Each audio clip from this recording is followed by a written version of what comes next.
hari ini kita melaksanakan press release terkait adanya pengamanan yang kami tim dari Kejaksaan Negeri Wajo mengamankan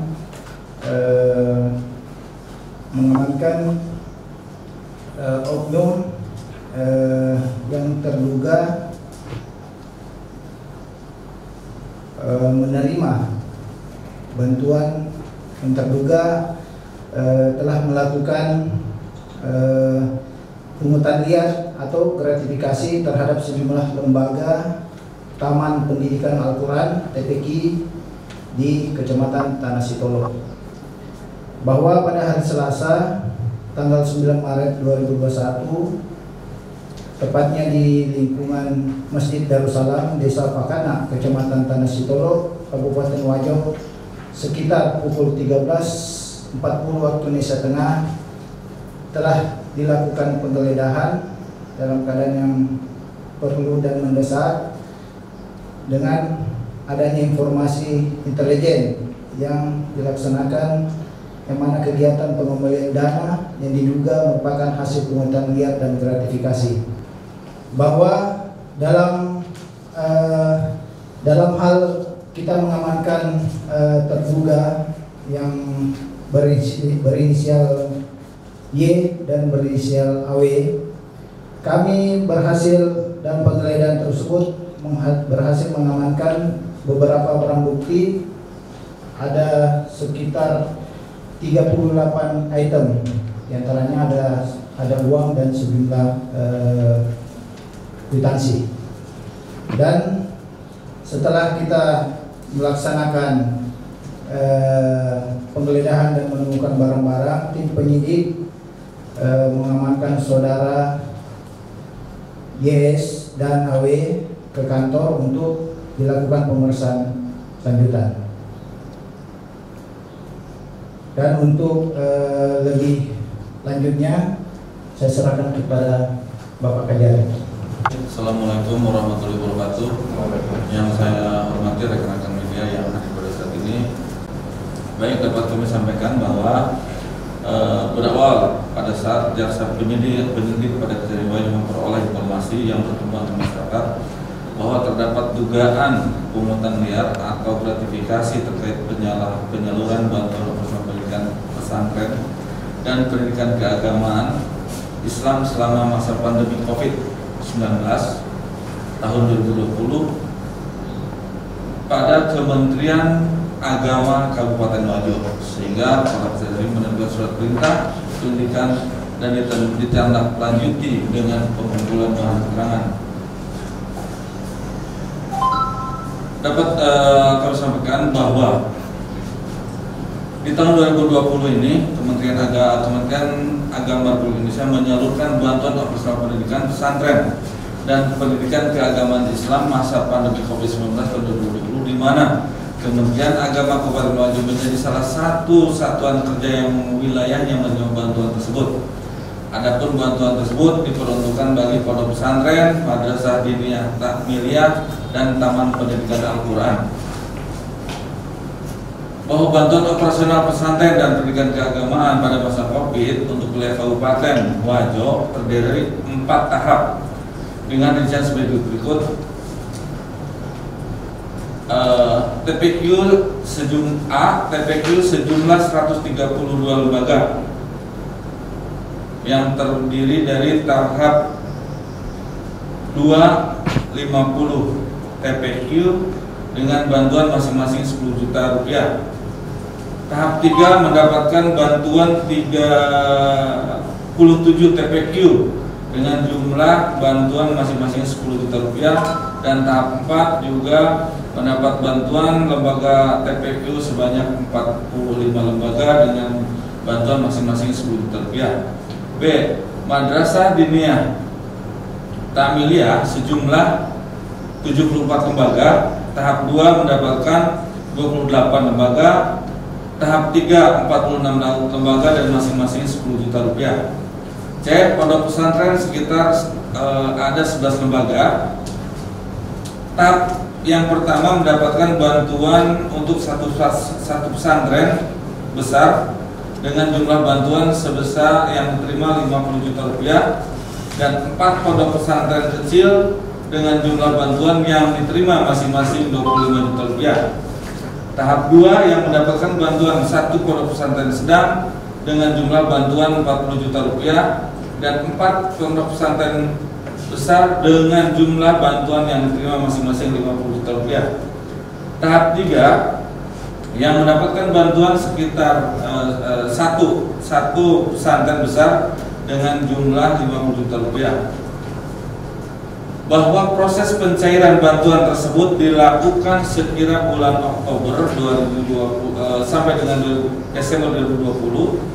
Berdasarkan informasi yang diperoleh, terdapat permintaan dari beberapa oknum Kementerian Agama yang menyampaikan permintaan kepada lembaga-lembaga yang menerima bantuan untuk memberikan sejumlah dana sebagai sumbangan atau ucapan terima kasih atas diperolehnya bantuan tersebut, yang jumlahnya masing-masing bervariasi dari 1 juta rupiah hingga 3.500.000 rupiah, serta adanya modus pembelian buku yang difasilitasi oleh Saudara Muhammad Yusuf dengan harga 1 juta rupiah per lembaga. Terhadap adanya permintaan tersebut, kemudian sejumlah lembaga TPQ dan MDT yang menerima bantuan akhirnya menyisihkan sebagian dana yang kemudian disetorkan kepada beberapa oknum Kementerian Agama Kabupaten Wajo. Telah diamankan oleh tim penyidik 2 orang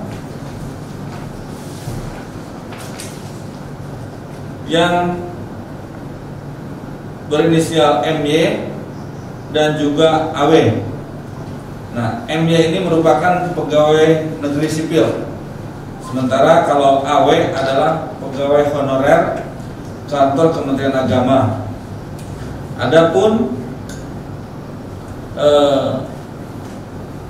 selain mengamankan daripada kedua orang tersebut, ada juga beberapa barang bukti yang nanti akan dijadikan sebagai barang bukti, yaitu uang tunai sebesar 12.500.000 rupiah dan ada 23 lembar kwitansi pembelian buku dengan nilai 1 juta rupiah. Kemudian laptop dan handphone milik daripada Saudara MY. Selanjutnya terhadap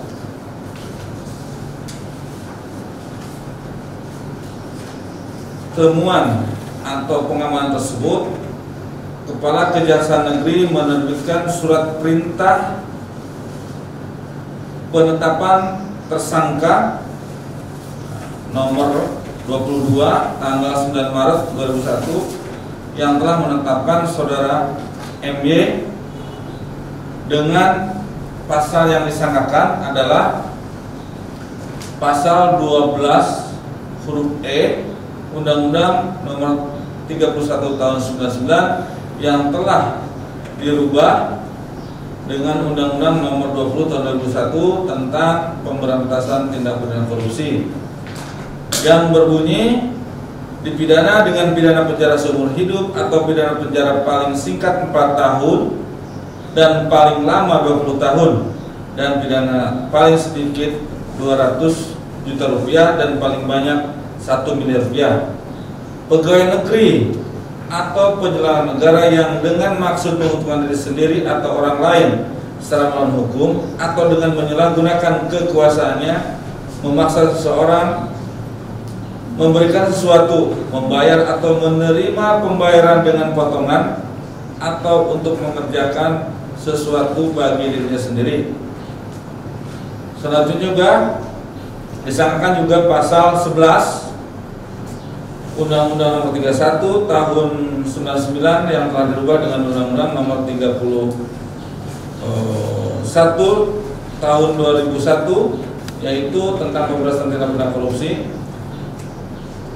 di mana dengan pidana penjara paling singkat 1 tahun dan paling lama 5 tahun dan atau denda paling sedikit 50 juta dan paling banyak 250 juta, pegawai negeri atau penyelenggara negara yang menerima hadiah atau janji padahal diketahui atau patut diduga bahwa hadiah atau janji tersebut diberikan karena kekuasaannya atau kewenangan yang berhubungan dengan jabatannya, atau yang menurut pikiran orang yang memberikan hadiah atau janji tersebut ada hubungan dengan pekerjaan. Nah, sedangkan terhadap tersangka MY ini telah dilakukan penahanan selama 20 hari di rutan kelas 2B Sengkang sejak tanggal 10 Maret 2021 sampai dengan tanggal 29 Maret 2021. Mungkin ini yang bisa saya sampaikan secara kronologis daripada kegiatan tersebut. Untuk Abdul Warid, karena memang yang bersangkutan adalah tenaga honor, sehingga sesuai dengan pasal yang kita sangkakan atau yang kita gunakan, pasal 12E dan pasal 11, itu pegawai negeri atau penyelenggara negara, sehingga untuk saudara Warid itu tidak termasuk pegawai negeri. Jadi kepada saudara Warid belum dilakukan penahanan, masih kita statusnya masih saksi. Oh, jadi saat ini baru 1 tersangka ya? Baru 1. Pak, ini yang 12 juta itu untuk uang suap atau upaya pengembalian? Bahwa kegiatan ini, pemotongan ini sudah berjalan sejak Oktober sampai Desember, bahkan ada sampai dengan Januari. Sehingga kalau melihat dari rumusan delik, yaitu sudah selesai. Nah, uang yang 20 juta ini adalah 12.500.000 rupiah ini adalah uang yang rencananya akan dikembalikan kepada lembaga pendidikan keagamaan tersebut. Berdasarkan informasi yang diperoleh yang cukup, fakta perbuatan ini diduga telah terjadi, ya. Bagaimana tadi dijelaskan Pak Kajari, mulai dari kurun waktu antara Oktober, November, Desember, bahkan sampai Januari tahun 2021. Nah, ketika terjadi keresahan dari beberapa atau sejumlah lembaga-lembaga yang diminta ini, akhirnya persoalan ini menyeruak di publik dan kita menangkap dugaan tersebut, sehingga kami duga orang-orang yang terkait dengan persoalan ini menjadi panik dan gelisah, seolah-olah ada upaya ingin menyelesaikan persoalan itu dengan cara secara diam-diam melakukan pertemuan-pertemuan dengan beberapa orang yang pernah melakukan penyetoran sebelumnya dengan harapan akan mengembalikan. Nah, yang perlu kami garis bawahi bahwa pertama, uang tunai senilai 12.500.000 rupiah ini hanya sebagian kecil dari nilai yang kami duga telah dikumpulkan sebelumnya dari sejumlah lembaga yang untuk TPQ tadi 132 lembaga dan MDT 74 lembaga. Walaupun ada beberapa lembaga yang tidak menyetorkan jumlah dana, tapi sebagian besar diantaranya itu memberikan, dan nanti kami akan gali dan perdalam dalam proses selanjutnya di tingkat penyidikan. Jadi 12.500.000 ini hanya sebagian kecil dari nilai yang telah disetorkan sebelumnya. Ini pun juga harapannya untuk yang beberapa lembaga di Kecamatan Tanah Setur.